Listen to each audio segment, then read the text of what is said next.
I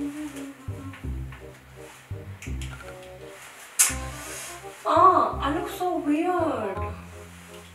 These glasses. Hey, Oh, hi. what's up?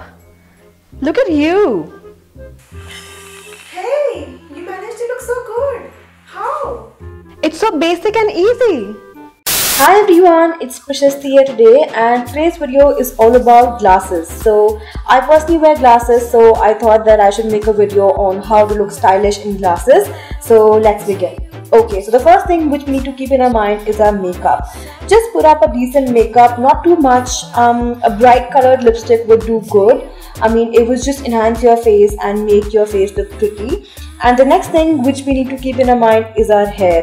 Now I prefer to keep them open. This just overall creates that sleek look which we all are looking for. Another thing which we need to keep in our mind is the type of frame which we are wearing. Go for a big nerdy one like these ones.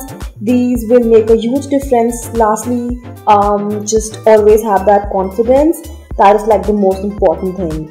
So yeah, that's it for this video. Thank you so much for watching, and I'll see you guys next time. Bye.